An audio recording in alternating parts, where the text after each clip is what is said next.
به نام خدا. سلام دوستان عزیزم، وقتتون بخیر باشه. پادکست صدای سکوت امروز رو با کتابی زیبا و جذاب شروع میکنیم. شوهر آهو خانم. کتاب شوهر آهو خانم رمانی از علی محمد افغانی است که در سال 1383 توسط انتشارات نگاه در تهران چاپ شده که در دسته رمان و داستان‌های ایرانی هستش. لطفاً با من همراه باشید تا این کتاب زیبا رو با هم دیگه کشفش کنیم. ابتدا نوشته کوتاه در مورد کتاب و نویسنده کتاب برای شما میخونم و سپس کتاب رو با هم ورق میزنیم. این داستان نخستین رمان به معنای کلاسیک در زبان فارسی است که نویسنده در آن کوشیده است تا زندگی اسفبار زنان قشر فرودست جامعه را روایت کند. انتشارات نگاه این کتاب را منتشر و در اختیار علاقه‌مندان قرار داده است. درباره علی محمد افغانی. علی محمد افغانی از نویسندگان نامدار ایرانی است که در سال 1303 در کرمانشاه متولد شده است. پدر و مادر علی محمد اصالتاً اهل اصفهان بودند، اما در بحبوحه انقلاب مشروطه از اصفهان به کرمانشاه کوچ کرده و در آنجا ماندگار شدند. علی محمد افغانی در ابتدای دهه 1340 با انتشار رمان شوهر آهو خانم به جرگه داستان نویسان ایرانی پیوست. افغانی عضو سازمان نظامی حزب توده ایران بود. در سال 1333 دستگیر و به اعدام محکوم شد. اما پس از 5 سال آزاد شد و رمان شوهر آهو خانم را نیز در طول دوران زندان نوشت. اما کتاب شوهر آهو خانم مخصوص کسانی هستش که به ادبیات معاصر ایران علاقه‌مند هستند. خواندن این کتاب برای تمام علاقه‌مندان به داستان‌های فارسی و دوستداران زبان و ادبیات فارسی جذاب و شیرین است. اما این کتاب در داستانی هستش که در سال 1313 در کرمانشاه رخ میده. با من همراه باشید تا این کتاب زیبا رو با همدیگه ورق بزنیم. پیرانه سر عشق جوانی به سر افتاد، وان راز که در دل بنهفتم به در افتاد. از راه نظر مرغ دلم گشت هواگیر، ای دیده نگه کن که به دام که در افتاد. خب شروع کتاب رو با شعری از حافظ جان که در ابتدای فصل 1 آورده شده برای شما شروع می‌کنیم. فصل اول. بعد از ظهر یکی از روزهای زمستان سال 1313 بود. آفتاب گرم و دلچسبی که تمام پیش از ظهر بر شهر زیبای کرمانشاه نور افشانده بود، با سماجتی هرچه افزونتر می‌کوشید تا آخرین اثر برف شب پیش را از میان بردارد. آسمان صاف و درخشان بود. کبوترهایی که در چوب بست شیروانی‌های خیابان لانه کرده بودند در میان مه بیرنگی که از زیر پا و دوروبر آنها برمیخواست با لذت و مستی پرغروری به جنب و جوش آمده بودند. مثل اینکه غریزه به آنها خبر داده بود که روزهای برف و باران سپری شده و موسم شادی و سرمستی فرا رسیده است. در خیابان همه چیز آرامش معمولی خود را طی می‌کرد. درشکه‌ای که لک لک کنان می‌گذشت، گذرنده‌ای که دستها را در جیب پالتو کرده سر را به زیر افکنده بود و پی کار و زندگی خود می‌رفت. فروشنده‌ای که در پس پیشخوان دکان مشتری را راه می‌انداخت. هیچ یک در کار خود شتابی نداشتند. سنگفرش پیاده‌رو اندکی خیس بود. ناودان‌های دیواری پنهانی زمزمه می‌کردند. ردیف دکان‌های باز و بسته دو سمت خیابان با درهایی که رنگ‌های سبز و آبی پشت و روی آنها هنوز به خوبی خشک نشده بود، اگر نه برای گذرنده معمولی که گرفتار اندیشه‌های خویش بود بلکه بلای نوآموز خردسالی که فارغ از هر غم و نگرانی از خانه به سوی مدرسه میرفت منظره خوش و سرگرم کننده‌ای داشت. همه چیز خبر از یک جشن و احیانا تعطیلی اجباری میداد.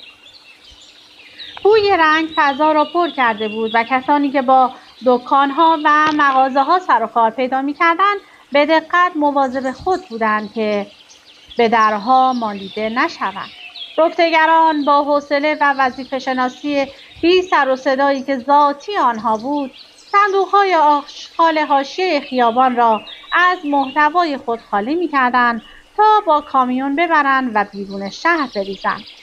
این صندوق‌ها یکی از ابتکارات مردم پسند شهردار تازه وارد آنجا بود و رنگ‌های سبز و سفید و قرمز آنها در آن روشنایی خیره کننده بعد از ظهری زیبا و شکوه شهر را دوچندان کرده بود. پاسبان‌ها با لباس‌های آبی سیر پوتین و زنگار و چوب قانون واکس زده که کلاه‌های دولبه را تا روی ابرو پایین کشیده بودند. لبخند رضایت‌آمیز و پلیس مآبانه بر گوشه لب روی پاشنه پا می‌چرخیدند.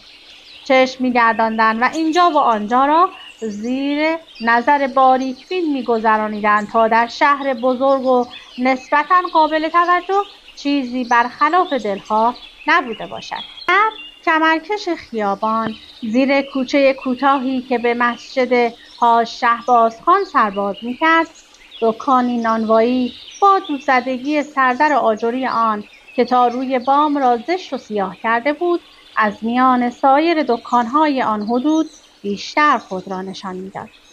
زشتی و سیاهی آن برای خود در عین حال زیبایی و لطف مخصوص داشت.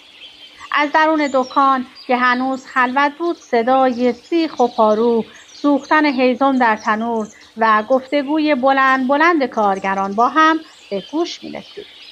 سنگک‌های تازه و خوشرنگ و رویی که چپ و راست به در و پیکر دکان زده شده بود حکایت از وفور نعمت و فراوانی می‌کرد. ماهروزه بود و عطر دلپذیر نان آمیخته با بوی سیاهدانه که تا فاصله زیادی پخش می‌شد. اشتهای گذرندگان را به حرکت در می‌آورد. پشت دستگاه ترازو که جعبه دخل هم در کنارش بود، مرد میان بالا و سیاه چرده‌ای دیده می‌شد که پالتو خاکستری رنگ از جنس برک خراسان به تن داشت. پیشانیش بلند و هموار، ابروهایش پرپشت و چشمهایش گیرنده و نافذ بود. در چهره اندکی لاغر و کشیدش با خطوط عمیق و کاملی که داشت زیرکی نیرومندی خوانده میشد که قبل از آنکه خشک و کاسب کارانه باشد مردانه و مهربان بود. سفید صورت و سرش تا آنجا که از زیر کلاه تازه باب شده چاپو نمایان بود بر سیاه میچربید. دکمه های پالتوش با بیقیدی لوتیواری باز بود و از زیر آن کت و شلوار قهوه‌ای راه جلیقه و حتی بند ساعت جیبیش به چشم می‌خورد. آیین مرد میران یا بهتر بگوییم چنان که از تابلوی دکانش خوانده میشد سید میران سرایی صاحب نانوایی حاضر بود. در شهرستان‌ها به همان نسبت که جمعیت کم، سلسله وقایع کوتاه و زندگی روزانه یک نواخته است، همبستگی‌های مردم با یکدیگر بیشمار، دوستی‌ها و دشمنی‌ها مشخص و معرفت به احوال همگان بی زحمت میباشد. مرد تنومند و نسبتاً پیری که با درشگر جلوی نانوایی توصیف شده میگذشت، همین که میران سرایی را آنجا پشت دستگاه ترازو ایستاده دید، سر از درشکه بیرون آورد و در همان حال عبور با سلام بلند بالا و کاملا خودمانی که کرد توجهش را به خود جلب نمود. صاحب دکان پس از جواب سلام در حالی که به تعقیب درشکه تا جلوی درگاهی پیش میرفت با لحن احترام‌آمیز صدا زد: کجا میروید آقا شجاع؟ مسلماً به بند منزل. درشکه 10 قدم بالاتر از دکان در حاشیه سواره رو خیابان ایستاد. پیرمرد نیمخیز شد. دست به کروک آن گرفت و با صدای نازک و نالانی آمیخته به تعجب و تشویش پاسخ داد: آری، به همانجا میروم و با عجله هم میروم که دیر نکرده باشم. اما تعجب است که خود جناب عالی اینجا پشت ترازو ایستاده اید. یا نکند من اشتباه کرده باشم؟ هان، مگر امروز روز سه‌شنبه 12 ماه مبارک رمضان نیست که بنا بود اعضای صنف از روی توجه غیرعمد به آبری که میگذشت نگاهی افکند و جمله را ناتمام گذاشت. با هیکل سنگینی که داشت و به کمک عصای خیزران دستش به دقت از درشکه پیاده شد. از جیب جلیقه‌ای که با همه بزرگی و گشادی نتوانسته بود شکم پیه گرفته گنده‌اش را به خوبی بپوشاند، سکه بیرون آورد و به سوچی داد. سنگین و بیماروار به پیاده رو و سپس دم در دکان نزد دوستش رفت. سینه برهنه و پشمالویش از تنگ نفسی که داشت به شدت بالا و پایین میرفت و خورخور یا خرخر صدا میکرد. میران سرایی از نو سلام کرد، تبسم بر لب آورد و به رسم شوخی گفت: اشتباه را آسیابان میکند قربان، نه جناب عالی که نانوا هستی. بله، امروز همان روزی است که بنا بود اعضای صنف انجمن بکنند، ولی قرار ما عوض شد و به بعد از ظهر روز پس از عید فطر موکول گردید. آنطور که از وجنات امر خوانده میشد، پیش بینی میکردم که امروز نخواهیم توانست همه آقایان را زیارت بکنیم. ماه رمضان است و اکثرا روزه‌دار و تا همه اینها در جلسه حاضر نباشند و قبل از هر چیز در حضور جمع وضع خود را روشن نسازند، تصدیق میکنید که کوشش های ما به جایی نخواهد رسید. از قضای بد که نیامد کار است، خود مخلص هم که دعوت کنند و به اصطلاح مهماندار اصلی جمع هستم، چنان که ملاحظه می‌فرمایید پشت این دستگاه میخکوب شدم. ترازو دارم. حبیب با قهر بی موقع و خنکی که کرده است که دستم را در حنا گذاشته است.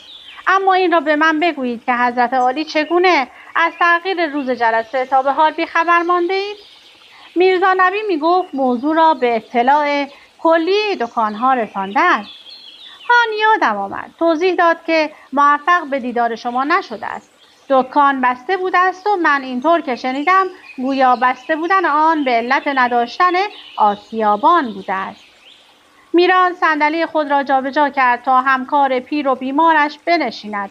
وی با دست تعارفش را رد کرد و ننشست و به گفته‌ای که جنبه پرسش داشت پاسخ نداد.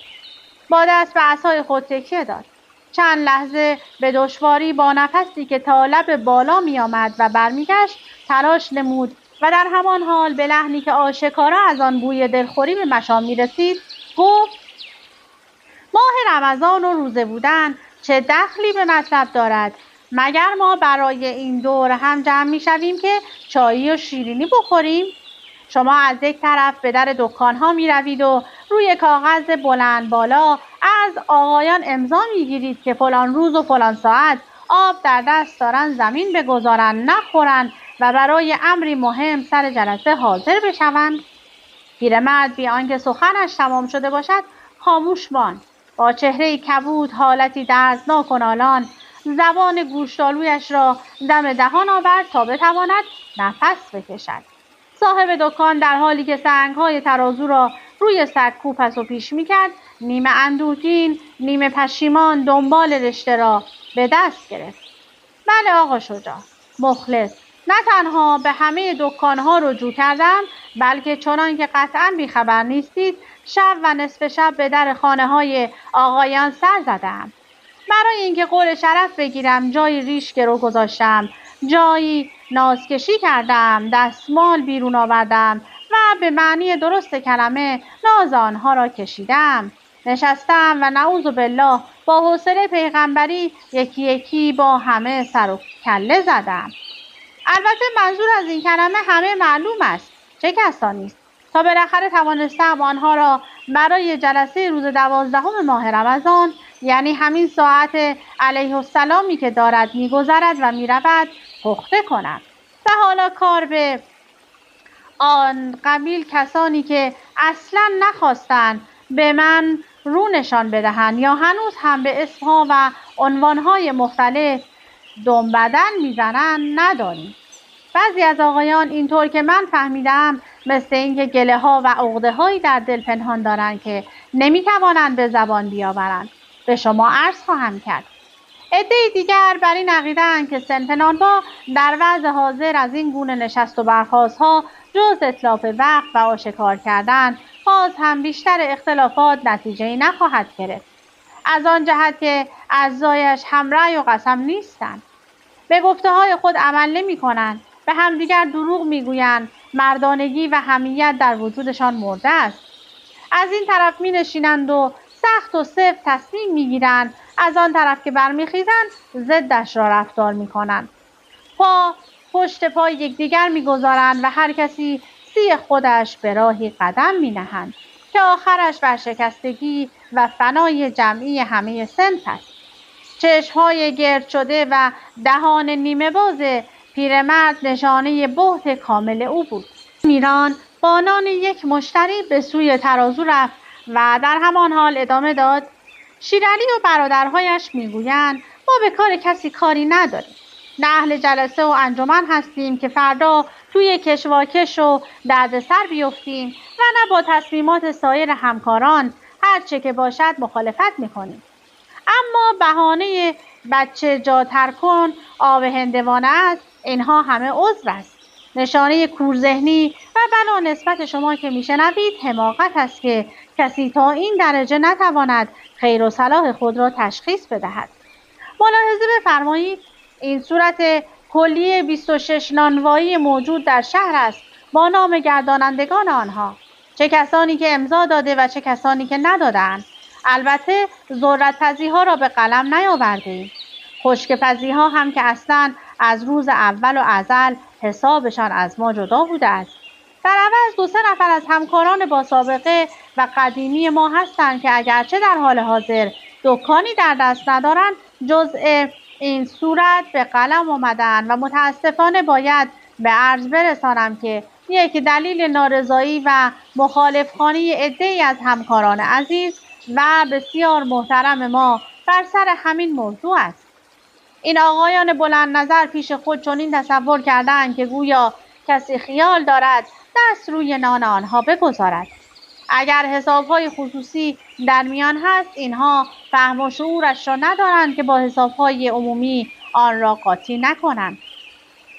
آقا شجاع صورت را که روی یک برگ کاغذ بزرگ بود از دستش گرفت. به امضاها که اغلب اثر انگشت یا مهر بود نظری سرسری انداخت. سست و بیمارگونه سر را به چپ و راست موج داد و با نفس‌تنگی و سرفه خفیف گفت: بددلایی، باز هم بددلایی، بیحالی و تنگ نظری. کار این صنف مثل قوم یهود به این زودی‌ها درست شدنی نیست. نمیگویم از آسیابانها که با اتحاد و یگانگی میان خود چنان که میبینیم هر طور ویرشان بگیرد ما را میرقصانند.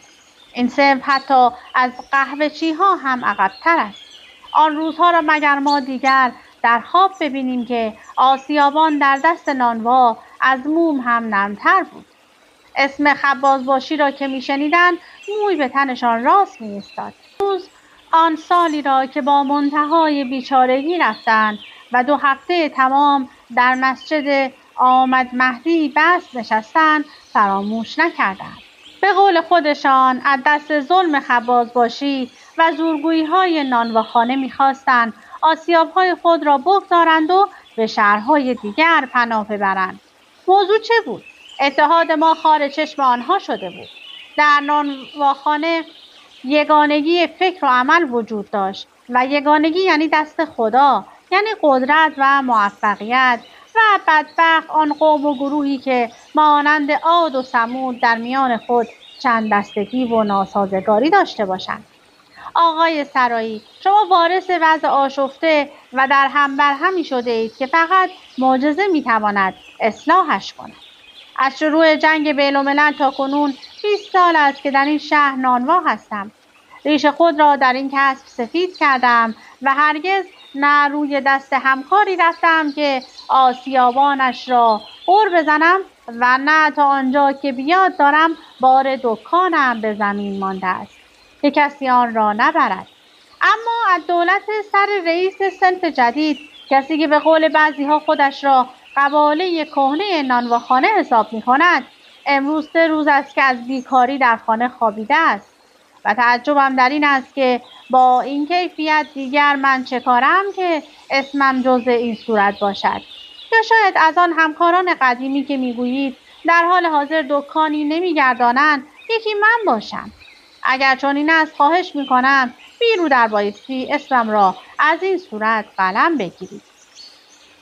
آخر آیا سزاوار است؟ همین آدم نخاله و پدر نیامرزی که نام بردی، شیرعلی، با اینکه خودش عوض 1-2 آسیابان دارد، پیش چراغعلی آسیابان من رفته شاگردی 1 تومن بالا کرده و حاضر شده است خرج بار را هم الاغ 1 قران و کمبود را خرواری 2 من حساب کند. حالا شما بگویید آقای رئیس صنف، تکلیف من پیرمرد و تن بیمار که 8 سر ناخور دارم در یک چنین وضعی چیست؟ در این سال کم آبی که آسیابان زورش میآید جواب سلام ما را بدهد و با این همکاران بی همیت و آشغالی که معلوم نیست پدر و مادرشان کیست و تا دیروز کجا بودند و چه میکردند. آدم باید چه خاکی بر سرش بریزد؟ آیا برازنده است که من هم خود را همسنگ مردی بکنم که پوست سگ به روی خود کشیده است و روی دست این و آن بروم، یا اینکه سرم را بگذارم و با کوچ و کلفتم از گرسنگی بمیرم؟ روزی که شما به جای قاسم خان رئیس صنف انتخاب شدید، یک دلخوشی من و خیلی های دیگر این بود که دست کم آدمی فهمیده با این کار و از همه مهمتر بی‌غرض پیدا کردیم. قاسم خان آدم حرف زن و برنده‌ای بود، اما همه‌اش آتش زیر دیگ خودش می‌سوزاند. حالا نه اینکه بگویی از شما نومید شدم، در میان تمام اعضای نانواخانه اگر 1 نفر پیدا شود که به کارهای جمعی صنف و دوندگی‌هایش بدون آنکه توقعی داشته باشد دلسوزی نشان دهد، باز هم غیر از سید میران سرایی یعنی شخص شما کس دیگری نیست. هر جا نشستم خدا گواه است این ورد زبانم بوده و مادامی که خلافش ثابت نشده جز این نخواهد بود. اما آخر چرا باید هر روز که می‌گذرد گره کار ما کورتر از روز پیش شده باشد؟ چرا باید هم رأی و قسم نباشیم و هر یک از ما سوی خود به راهی برویم؟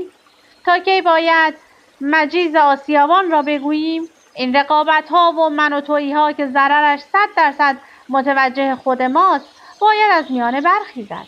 باید در خصوص مزد آسیا، میزان پخت هر دکان، تقسیم بندی آسیاب‌ها و هر موضوع دیگر میان خود هم فکری و موافقت ایجاد کنیم و به این هرج و مرج و هر که گریه آور 1 بار برای همیشه پایان بدهیم. با راحتی نسبی گفتش را تمام کرد. پرتو ناخوش نگاهش که از چشمانی درشت و روحانی صادر میشد خشمگین و در عین حال اندرزبار بود. دکان چند لحظه از آمد و رفت مشتریان خلوت شده بود. میران با پاشنکش برنجی جیبش آتش‌های به خاکستر نشسته منقلی را که روی سکوی پیشخوان جلوی دستش بود پاک کرد و با لحنی کمی خسته و ملایم به سخن درآمد. پریروز از شهرداری مرا خواسته بودند. بفرمایید روی صندلی بنشینید آقا شجاع. اینطور خسته میشوید. وقتی میروم میبینم بسم الله الرحمن الرحیم باز راجع به نرخ نان است. شهردار تازه وارد هنوز از گرد راه نرسیده پایش را در کفش ما کرده است. از بام نانوا گویا بامی کوتاه‌تر ندیده‌اند. 1 پا را به صندلی تکیه داد و با لحنی تقلیدی صدا را کلفتر کرد. نان سنگک از 18 سنار نباید بیشتر فروخته شود. نرخ نان در تمام شهر باید یکسان باشد و مطلب خنده‌دار نان دم تنور هم باید به ترازو گذاشته شود.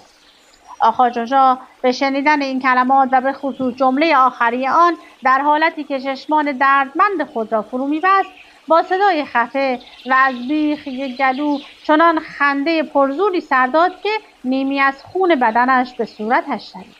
دندانهای زنگ زده و جرم گرفته‌اش که آن هم یک اندرمیان میانکش شده بودند به زشتی آشکار کش. خرخر سینه‌اش یا خرخر سینه‌اش به پرنش شدیدی تبدیل گردید و در همان حال گفت هر کس میآید میچسبد به لنگ ننم، یکی نمیآید بچسبد به بیل بابام. خب تو چه گفتی؟ بگو چه دارم که بگویم وقتی هنوز نمیدانم به چه زبان باید با او صحبت کنم. میگویند خیلی نانجیب و بددهان است و شنیدم که تو اول میرزانبی را پیشش فرستاده ای، بند خدا را به توپ بسته و از اتاق بیرون کرده. ها ها ها ها. آقا جوجا سرفه کنان قاه قاه به خنده افتاد و امیران سرایی از یاد قضیه‌ای که موجب خیط شدن یکی از همکاران آنها شده بود تبسم کرد و از سر تکان داد. پیرمرد جلوی سرفه خود را گرفت و قبل از آن که حالش کاملا عادی شده باشد با اشاره تایید کننده انگشت افزود بله دوست عزیز، و این چیزی نیست جز ثمره تلخ بی‌رویگی‌ها و ناهماهنگی‌های میان خود ما. از گوشه چشم و با نظری تند و احتیاط‌آمیز پشت سر را نگریست و صدا را آهسته تر کرد. وقتی من و شما که هر دو کاسبکار یک شهر و ولایتیم به بهانه خوبی یا بدی گندم، تفاوت در مزد آسیا، میل شخصی یا هر علت دیگر این نان را به 2 نرخ می‌فروشیم، شهردار کالسکه که جای خود را دارد. جان مراد صفور هم حق دارد بگوید یعنی چه؟ چرا باید اینطور باشد؟ آنجا در نبش دکان بغل جرز زنی چادر سفید آمده و ایستاده بود که صورتش در زیر چادر پنهان بود. آنقدر نزدیک نبود که حرف‌های میان این دو را بشنود. ظاهراً یا نان می‌خواست و خجالت می‌کشید پیش بیاید یا منتظر کسی چیزی بود. آقا شجاع به گفته خود ادامه داد. من قبول می‌کنم که نرخ بستن به اجناس یک سنت اسلامی نیست و حضرت امیر علی علیه السلام در زمان حیات و خلافت خود تا بود هرگز چنین چیزی را جایز نشمرد. ما اگر بناست دولت بخواهد نرخ روی نان بگذارد چرا خود ما نگذاریم؟ هان اگر نان شهر فی الحقیقت احتیاج به اصلاح دارد چرا خود ما پیش قدم نشویم؟ من مطالبی دارم که در جلسه آینده اگر خدا خواست و توفیق حاصل شد همه را روی دایره خواهم بگذاشت. رسیدن چند مشتری دیگر گفتگوی بین دو همکار را کوتاه کرد. پیرمرد نانوا از رئیس صنف خود درخواست کرد که موقتاً تا روشن شدن تکالیف کلی صنف آسیابانی برایش جستجو کند و نگذارد پیش از آن دکانش خوابیده بماند. با نگاه لرزان چشمانش که حکایت از رنج جانکاه بیماری می‌کرد سر به زیر افکند و پس از خداحافظی در جهت عکس راهی که اول عازم بود پیاده رو خیابان را گرفت و نالان شروع به رفتن کرد. هنوز چند قدمی دور نشده بود که برگشت. انگشت سبابه‌اش را با دستی که از ضعف و بیماری می‌لرزید بالا برد و گفت یک چیز دیگر، نان به دور فرستادن هم باید موقوف بشود. میفهمی؟ این هم بدعتی است که جمله را ناتمام گذاشت و ناگهان پرسید صبر کن ببینم خود شما با این پیشنهاد چطوری؟ من که تا به حال ندیده و نشنیدم که این دکان نان به دور فرستاده باشد. هان مخاطبش با چشمان نیمه بسته و لبخندی آرام سر تکان داد. به جان عزیز خودت نباشد آقا شجاع، به مرگ 4 فرزندم که در دنیا بالاتر از آنها چیز دیگری ندارم، اگر هرگز مایل باشم کلمه یا بتوانم را که زیر زبانش آمده بود خورد. از آنچه فروش روزانه در دکان است 1 مثقال اضافه پخت بکنم. نان به دوره فرستادن کار درستی نیست. در شأن کسانی است که باید بروند لبو بفروشند. ما نباید بگذاریم که به قول شما 1 مش آشغال آبروی نانواخانه را ببرند. من خودم 100% با این پیشنهاد موافقم. چهره پیرمرد این بار که برمیگشت راضی‌تر از بار پیش بود. میران سرایی صندلی را پای دیوار کشید و سر به طرف زن چادر سفید که هنوز در همان نقطه ایستاده بود کرد تا ببیند چه می‌خواهد.